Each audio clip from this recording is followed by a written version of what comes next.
人嫉妒丈夫把遗产都交给女儿，于是她拿着利器抵在女儿的脖子上，威胁丈夫修改遗嘱。无奈之下，丈夫照修改的遗嘱。为了让丈夫快点死去，女人用重金买通了医生，所有人当着丈夫的面搞事情，直接把丈夫气得咽气儿了。女儿得知此时非常的愤怒，为了替父亲报仇，她借着抄起刀子将母亲的头斩了下来。医生为了保命和保密，答应了和对方结婚，所有人的秘密埋在了女人的身体。可没过多久，茶园就接连发生工人自杀的事件。夜深人静时，喝得酩酊大醉的工人听着收音机的音乐沉睡了过去后，外面的灯光变得忽明忽暗，收音机里的音乐也变成了哭泣的情人。奶奶突然睁开了双眼，突然发现一个头颅正紧紧盯着自己，她吓得缩到床角，突然头颅发出刺耳的尖叫声，接着操控一旁的麻绳勒住了男人的咽喉，随着绳子拉紧后，男人就被伪装成上吊自杀的假象。短短1周内，茶园的5名工人竟然以这种方式死去，死者的家人们也没有察觉到他们有任何的异常，这也成为了警局中一桩悬而未解的疑案。在这个时期，苏哈托当就任成为了新的总统，他成功的实现了经济增长，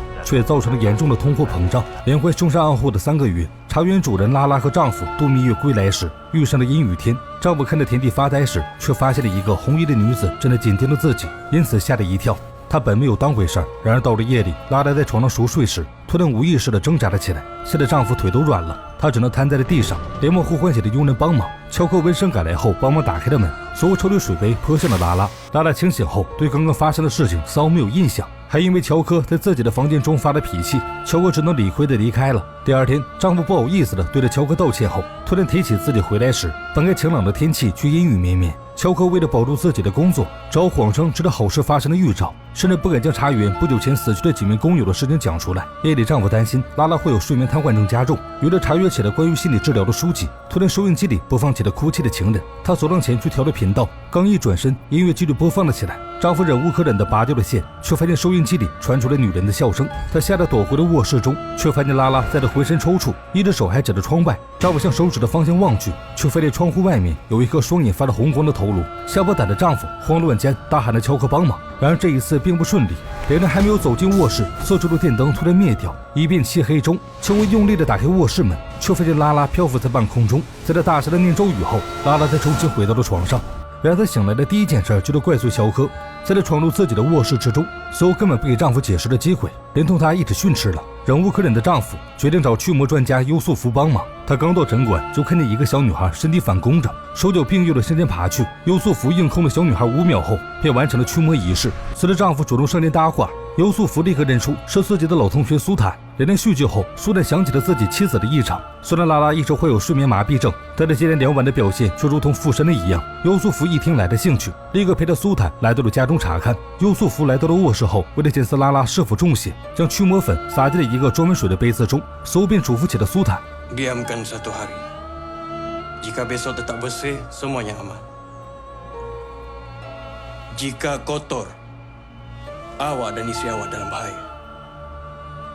拉拉却在此时赶来，因为格外厌恶别人闯入自己的私人领地，拉拉毫不犹豫地驱赶了优素福。送走了老同学后，苏坦委婉地表示自己请优素福来，只是想治疗拉拉的睡眠瘫痪症。拉拉却很清楚对方是一个驱魔师，他坚决地否认屋子里有阿飘。然而拉拉的话音刚落，整个屋子因为突然停电，陷入了一片黑暗之中。苏坦想去点燃蜡烛，却发现刚打着火就被上方的一阵风吹灭。苏坦吓得躲到了一旁。拉拉见状，只好亲自点燃了蜡烛，一扭头却看见一颗血淋淋的头颅正在碗中盛放着。苏坦直接被吓得晕了过去。拉拉这下也相信闹鬼的事情。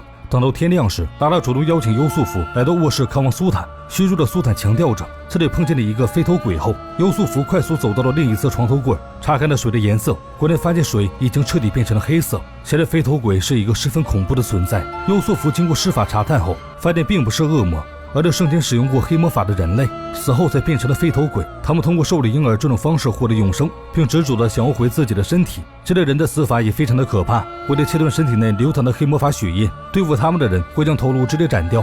苏丹想要请求优素福召唤灵魂的方式和飞头鬼对话，却遭到了拉拉强烈的拒绝。他一心要求了优素福彻底除掉飞头鬼。在3人准备吃饭时，苏丹甚至有了应激反应，生怕优素福掀开罩子后露出人头圣眼，好似一切如常。突然，拉拉发现窗户上浮现出了一个飞头鬼的影子，他立刻吓得大叫了起来。苏丹则被拉拉吓得躲到了他的身后。优素福为了驱鬼住进了客房中。他白天百无聊赖参观房子时，却发现一张合照被反扣了过去。优素福将照片反转过来，询问起佣人乔克原因。乔克却因为紧张地跑到了墙边，将相框再次扣了过去，面对优素福的疑问，乔格只好坦言，这边是阿育夫人想着去荷兰生活了，但事实上没人知道他现在在哪里。怕惹祸上身的乔和说完便匆忙离开了。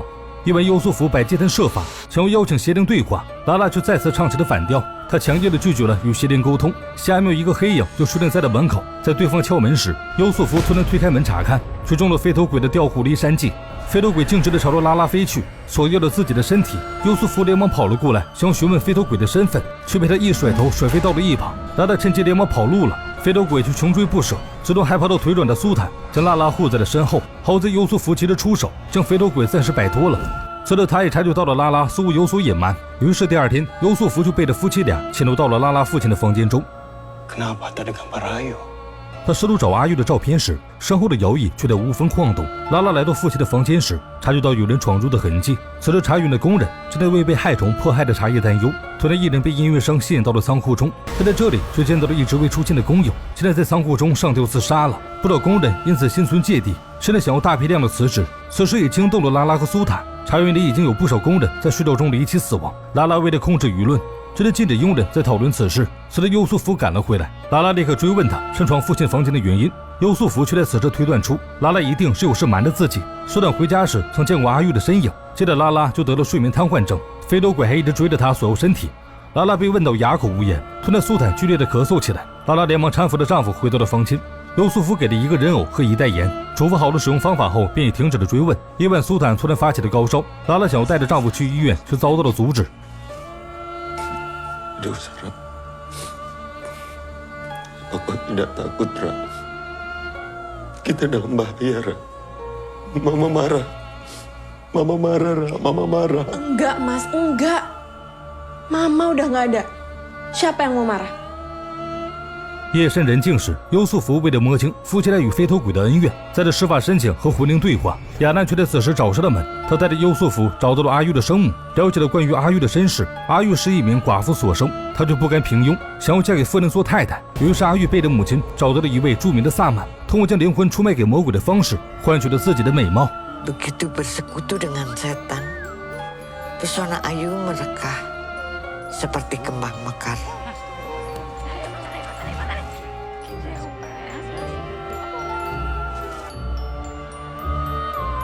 Dan William Saunders pun。拉拉的父亲威廉也为了倾倒，于是两人顺利成婚。阿玉生下了拉拉后，却嫉妒其女儿，认为拉拉会抢走丈夫的宠爱，所以阿玉尝试着杀死女儿。他故意带着拉拉来到了危险的茶山玩耍，并通过抛球的方式将拉拉哄骗到危险的境地中。好在威廉及时赶来，才避免了拉拉即将遭遇的危险。拉拉在威廉的保护下顺利的成长为了大人后，威廉决定将遗产和整个种植园都继承给女儿。阿玉却因此十分愤怒，她认为失去了丈夫的宠爱，强烈的要求威廉将种植园给自己。威廉却拒绝了阿玉，只因他整天都在研究如何变美，根本不会去管理种植园。阿玉忍无可忍的撂下了狠话，他举枪威胁了威廉将种植园给自己，否则就杀了拉拉。威廉本来妥协了，准备修改遗嘱，却因为急火攻心，便倒在了床上。母女大战就此拉开了帷幕。等待了医生离开后，阿玉居将遗嘱和笔放在了威廉身旁，要求他修改，否则就将拉拉杀死。无奈之下，威廉只能同意了此事。等到威廉身体好转以后，他提起了阿玉出卖灵魂给魔鬼的事情，接着掏出了一本小书，嘱咐着拉拉用这个对付阿玉。他想买辆二手车，又担心预算不够，这些不用担心，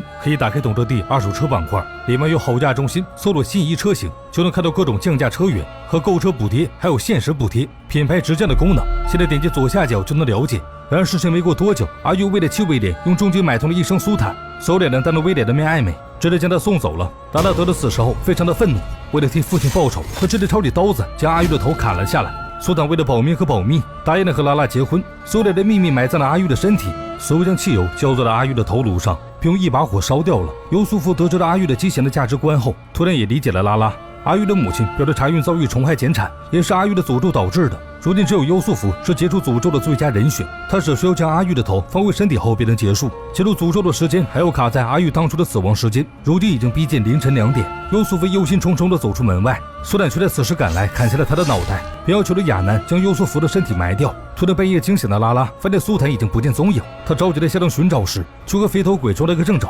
飞头鬼再次逃入起了自己的身体。拉拉匆忙逃窜时，不慎跌下了楼梯。他拖着受伤的腿，躲在了父亲的房间中。拉拉快速的反锁了大门，摸索到了抽屉中藏着的手枪。他正准备将子弹填入枪内时，父亲房间的电话突然响了起来。拉拉接到电话想要求救，却发现是飞头鬼的伎俩。突然，一旁的电视播放起了阿玉生前的跳舞画面。在拉拉惊恐的注视下，阿玉缓缓地从电视中爬了出来。拉拉吓得连忙开枪射击。阿玉却在此时表演起了投身分家。拉拉想要逃跑，却被阿玉困在了房间中。无处可逃的拉拉被阿玉的黑魔法扼住了咽喉。与此同时，苏丹将阿玉的尸体挖了出来，将他的头颅和身体一同埋葬了起来。阿玉不甘心地化作了一团黑气散去。久余生的拉拉和苏丹喝酒庆祝了此事。两人喝得酩酊大醉时，乔国忍不住地叫住了两人。他通过亚南得知了夫妻俩干的事情后，便好心地建议两人按照伊斯兰教法埋葬阿玉的遗体，这样他的灵魂才能得以安息。苏丹和拉拉却先要对着乔克威逼利诱，要求他对阿玉的死保密。夜晚拉拉泡着浴桶时，门却缓缓地打开了。他以为是苏丹正准备邀请他共浴，苏丹却在此时看到了赤裸的拉拉朝自己走来。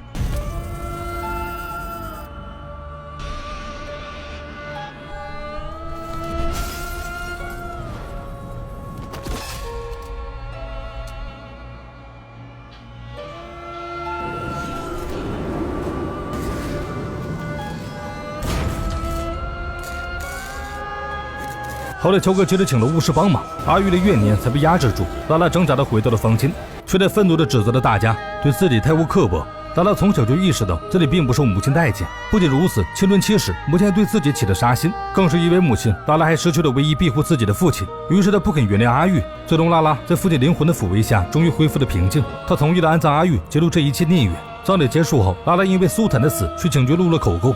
拉拉一夜之间长大了很多。回去的路上，他同意了让乔科帮忙找回以前的工人，继续维持种植园的运作。回到家中后，拉拉刻了诚心的对着乔和亚南表达了感谢。看着在家中等待自己的姥姥，拉拉也不再抗拒，她如同小时候一样依偎在了姥姥的怀中。当大家以为是事情平息时，惨死的优素福突然从土地中伸出了一只手。